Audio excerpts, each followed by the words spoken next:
Salut, je m'appelle Féfé, je suis chanteur, rappeur, producteur et aujourd'hui, je vais aller à la rencontre de ceux qui œuvrent pour aider les millions de personnes qui sont frappées par les conflits dans le monde.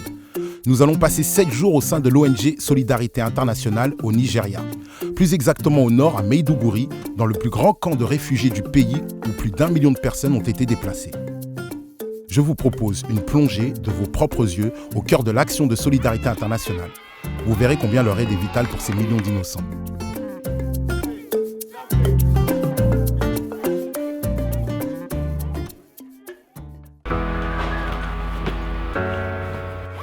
C'est le grand départ aujourd'hui. Avant d'aller prendre l'avion, nous allons passer par le siège de Solidarité Internationale pour un briefing sécurité. Le nord du Nigeria n'est pas safe du tout, car c'est là que sévit Boko Haram. Je vais donc me voir expliquer le contexte et toutes les règles de sécurité à suivre sur place. Salut. Salut Féfé. Bon, alors je t'ai sorti une carte là, ça nous aidera à nous situer. Vous débarquez à Maiduguri où vous allez, je pense, passer le plus clair de votre temps. D'accord. Donc en termes de niveau de sécurité, ben voilà, tu vois, Maiduguri on est en niveau 3 sur 5. Et peut-être sur le Nigeria, on parle souvent de kidnapping. Ouais. Toi, avec ton profil potentiellement VIP, une des recommandations qu'on a passées dès le début, c'est de faire en sorte que tu sois annoncé le plus discrètement possible. Et là, il me parle de preuve de vie. Première grosse claque de mon voyage.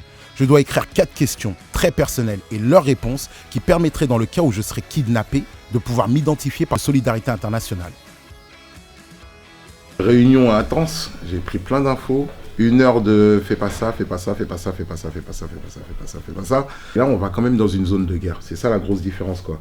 Et c'est un peu ça que j'ai entrevu là à travers tout ce qu'il m'a dit, quoi. Ça rigole pas. C'est pas la fête, quoi.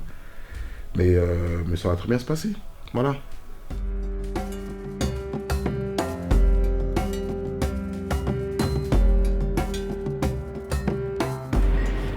Hey yo, nous voilà partis pour le Nigeria. On est à Londres là pour une escale. On part à Abuja là, on a notre avion dans 1 heure. Je dis on parce que je suis pas tout seul. Je suis accompagné d'Anaïs. Bonjour.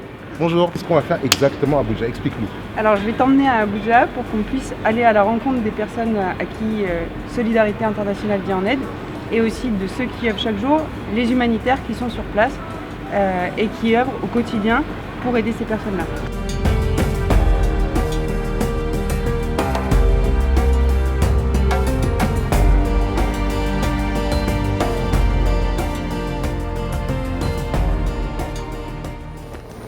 It's me. I'm the one. I am the one. This will be me. Okay, let me film you then.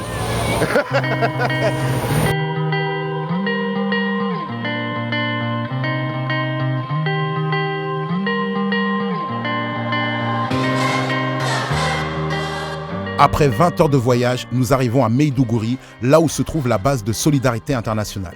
Il fait super chaud et une brume de sable couvre le ciel, c'est impressionnant. Et quel dépaysement, même si je suis nigérian d'origine, c'est toujours une grosse claque de voir tout ça.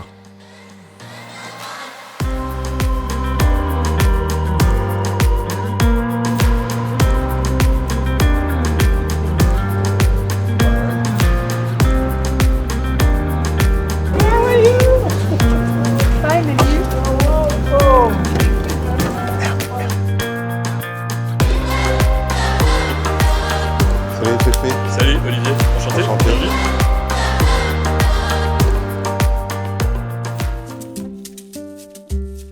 Premier moment dans un camp de réfugiés. Il y a un nombre d'enfants impressionnant. Ils ont l'air heureux, toujours à nous sourire, alors qu'ils vivent la guerre et sont dans une pauvreté extrême. Essaye d'apprendre le Koreani. Moi, je suis Yoruba en fait. Et ici, c'est un dialecte plus Koreani que je ne connais pas du tout. C'est tout ça. C'est tout ça. C'est tout ça. C'est tout ça. 16 millions de personnes sont affectées par le conflit avec Boko Haram. Plus d'1,5 million d'entre elles n'ont eu d'autre échappatoire que de fuir leur maison. Elles se retrouvent dans des camps surpeuplés, insalubres, sous la menace de maladies comme le choléra, la maladie des mains sales, qui est mortelle si elle n'est pas prise en charge. What make the epidemic of cholera start? Yeah, I think it's due to lack of proper hygiene, and mostly I think it was as a result of most of the latrines. As of then, we are all filled up, and no one was there to dislodge. No person cared about them. So when it rained, so so the outbreak now started. Là, on arrive dans le camp de Mouna Garage et je vais t'emmener rencontrer Falmata, qui l'année dernière a eu sa fille qui a été touchée par le choléra et qui a été traitée dans un centre de choléra qui était juste à côté. Ouais. Et les équipes de solidarité sont venues aider Falmata pour pas que l'épidémie se propage en mettant du chlore tout autour de sa maison.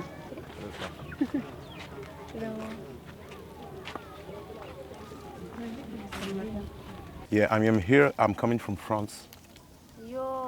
Yeah. Tell her that we saw a story with a child when she had cholera, when the child had cholera. Falmata est très discrète, mais elle a réussi à me dire qu'elle a dû quitter sa région à cause de Boko Haram et qu'en arrivant à Mouna Garage, sa fille a eu le choléra. Grâce aux équipes de solidarité internationale, elle a pu être guérie. How old was she when she got cholera?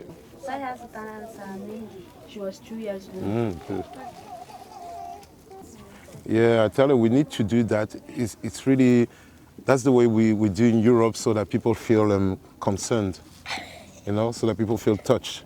If not, like it's far, they don't see it, you know. That's why we have to bring camera and even bring myself. How do you say thank you in Kurani? Askurunguna. Askurunguna. Askurunguna.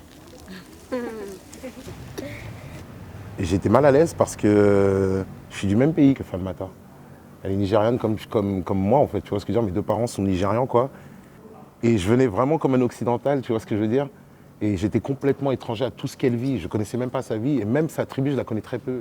Mais je me dis merde, en fait il y a tout un taf, la situation est tellement compliquée qu'en fait on est en train de mettre des sparadraps sur une grosse fuite d'eau quoi, tu vois ce que je veux dire.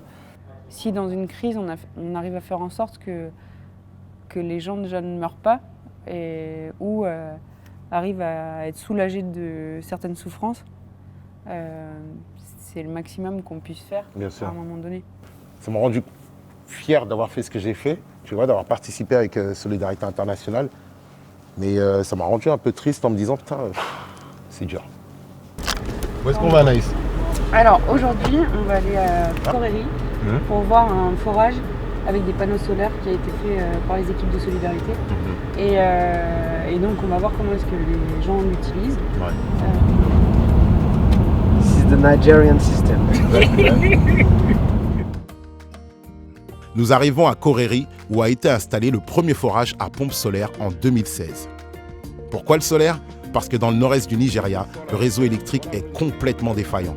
Et parce que faire venir du fuel par la route est bien trop dangereux à cause des combats dans la région.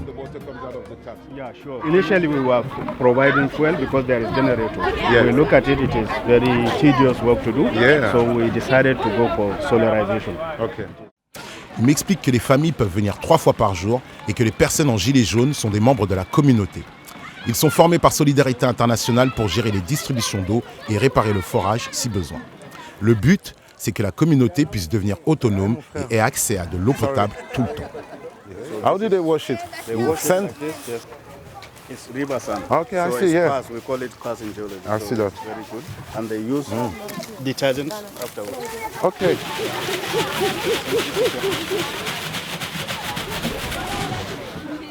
Les équipes de l'ONG viennent en aide aux plus fragiles, les enfants, les personnes âgées, les femmes enceintes et les personnes handicapées. Que ce soit pour l'accès à l'eau potable, mais aussi l'accès aux toilettes. We are very happy about their performance which they have did it. There are many problems which have affected us. Le vieil homme aveugle qui a sorti son meilleur anglais, qui s'est pris la tête pour bien nous parler et nous a expliqué encore ses besoins aussi. Voilà. Et ça m'a marqué parce qu'il tenait absolument à nous remercier, mais il avait aussi certaines demandes qui dépassaient les compétences de Solidarité Internationale. Ils ont beaucoup d'espoir, quoi. C'est dur. En même temps, je pense que l'espoir, c'est hyper important. Bien sûr que c'est hyper important. Fait tenir, ça fait tenir, mais ils demandent des trucs qui ne sont même pas dans votre ressort. Demander une école, tu vois, vous êtes là pour... Bah oui. Avoir de l'eau potable et des latrines ne suffit pas pour éviter les maladies hydriques. Dans ces camps surpeuplés où la situation sanitaire est déplorable, il est vital de connaître les bonnes pratiques d'hygiène. Lors d'une session de promotion de l'hygiène qui se tient sous la forme d'un débat, nous rencontrons Amina. Wanted to know if this kind of discussion, what does it bring to her? Okay. What did she learn with that?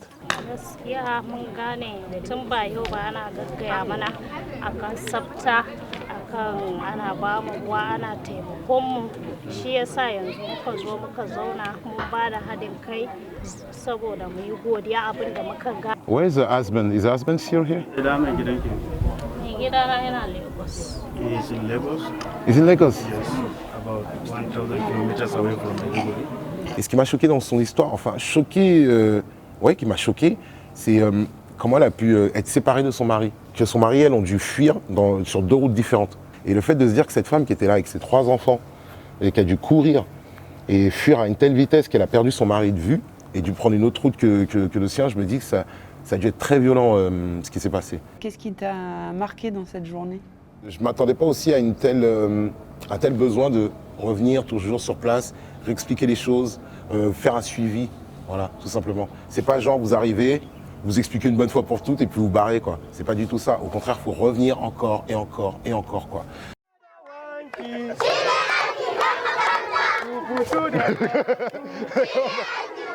Ce sont les enfants qui sont le plus exposés aux maladies. Alors pour leur permettre de bien respecter les règles d'hygiène, on les leur apprend en chantant. Super idée.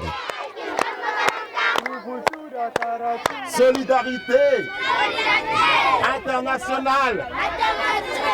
C'est comme ça. C'est comme ça. C'est comme ça. C'est comme ça. C'est tout. C'est tout. Chaque matin sur la base, c'est la même routine. Après le petit-déj, les équipes se préparent pour aller sur les différents terrains d'opération. Alors aujourd'hui, je vais t'emmener dans une clinique. C'est un centre de santé dans lequel on intervient pour apporter de l'eau potable et faire tout ce qui est assainissement et toilettes.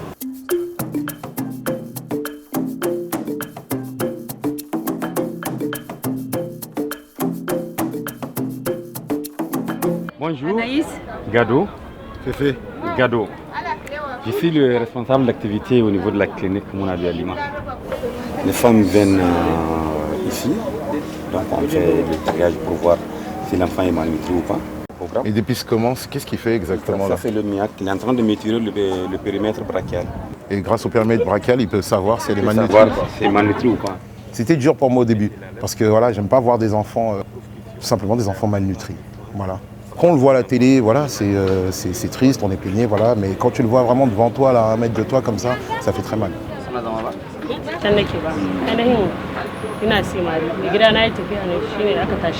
Machine kin kawo ka zo na. Sai na koma gurin yayata ne kafin ya dawo musa gida. Nace tun da tayi wata 3 za ta yi ci. Ki kai take ba su ba.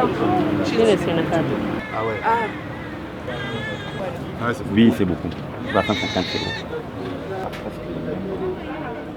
Puis Gado m'explique comment les mamans peuvent vérifier si leur enfant est malnutri en effectuant une pression sur leurs pieds. Si ça forme le godet comme ça, donc c'est que ce sont des germes de la malnutrition. Oui. Donc après la formation du bébé, on les montre aussi comment détecter les œdèmes. Le pauvre petit bébé va pleurer.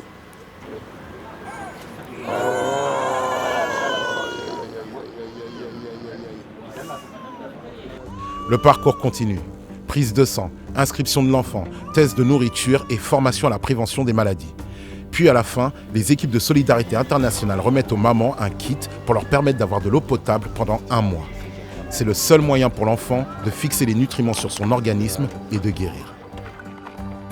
C'est pas ça? Merci, c'est Nagodé. Nagodé. Nagodé, c'est Godé, Baraka.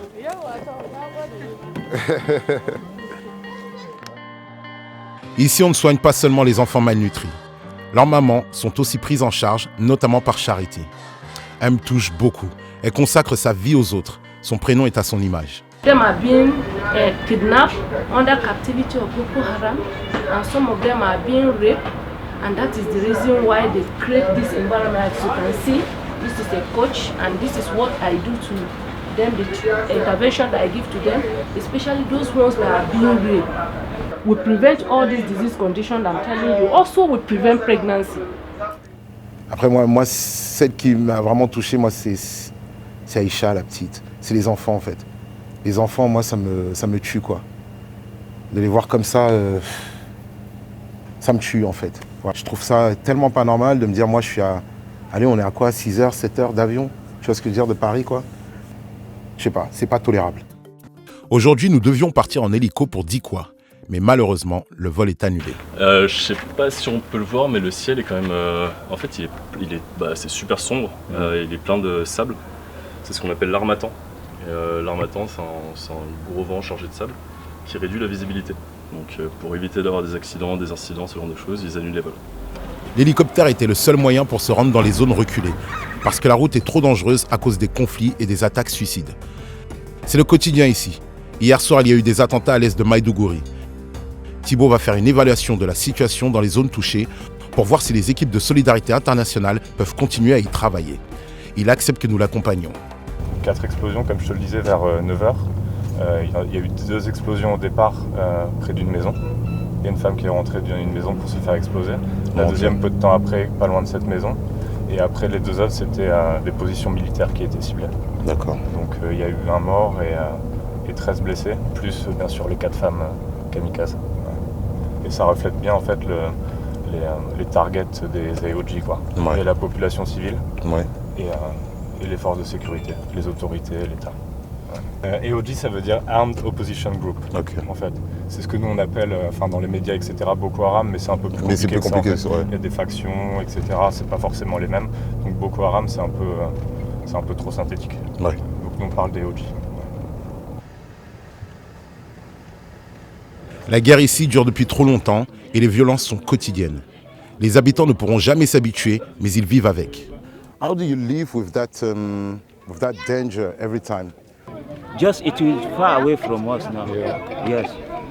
So we are just hearing the bomb, the hitting where it's flowing, but we don't know actually how these things will be now. Là, on aura la paix. Face à la situation, les habitants s'organisent comme ils peuvent. Mais tout le monde est dépassé et démuni ici, à l'image de ce fusil tenu par 3 anciens fermiers. It's only our gun. It's only one shoot. One. When you shoot at once, you go hide again. Et ce qui m'a choqué, c'est ces fusils. Il n'y a qu'une seule balle. Il m'expliquait que voilà, tu tires une fois et après tu recharges. Et c'est ça que tu utilises pour te défendre contre Boko Haram. Pendant une semaine, j'ai côtoyé les équipes de solidarité internationale. J'ai discuté avec elles pour mieux connaître leur motivation et leur vie ici. J'avais envie de vous les présenter. Une question bête. Moi, ça fait 3 jours que je suis là. Je suis en train de péter un câble. Entre tous les couvre-feux, le fait de ne pas pouvoir sortir dans la ville, de ne pas pouvoir marcher, de ne pas pouvoir aller manger n'importe où, n'importe comment, comme je veux. Comment on fait pour résister? Alors, il y a un truc qu'il faut prendre en compte que toi, du coup, tu n'as pas forcément ici. Mais nous, on est là pour une raison bien précise. Ouais. Et cette raison-là, elle prend quand même une grosse partie de notre temps. On est là pour 6 mois, 9 mois, maximum 1 an. Et du coup, ça prend le pas sur le reste. On n'est pas là en train de se dire, putain, merde, on peut pas sortir le soir. On est là en train de se dire, tiens, ce soir, je sais que c'est passé aujourd'hui.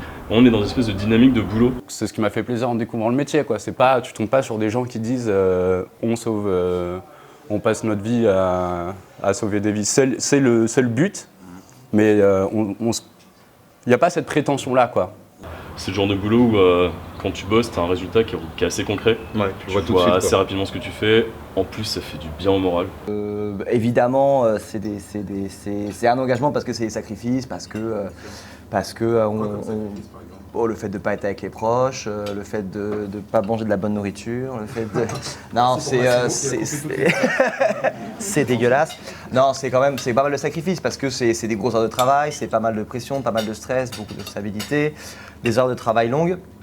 Donc évidemment, il faut que ce soit une vocation, il faut qu'il y ait des valeurs un peu supplémentaires que celles que ce soit métro, boulot, dodo. C'est le moment de dire au revoir. On a tous un petit pincement au cœur.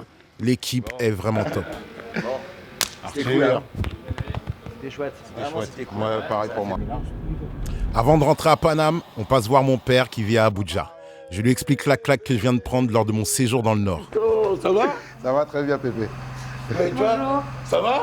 On va dire que ce qui est chaud, c'est que là, pendant la semaine où on était, il y a eu en tout 8 kamikazes qui se sont fait exploser dans des camps. Dans des camps? Oui.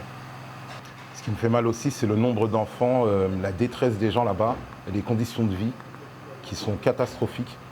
Ce qui me conforte justement dans mon action avec l'ONG Solidarité Internationale.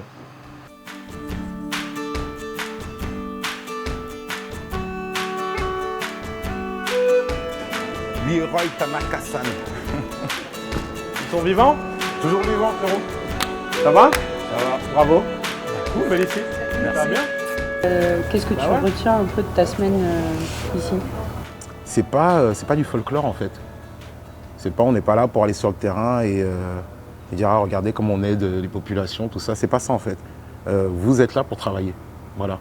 Et même si il y a un côté chevaleresque entre guillemets, venir en aide quoi, c'est un travail avant tout quoi. Ce que je retiens, c'est l'urgence. Voilà. C'est l'urgence dans laquelle sont les gens que vous aidez. C'est cette urgence-là, quoi. C'est ça que je retiens le plus.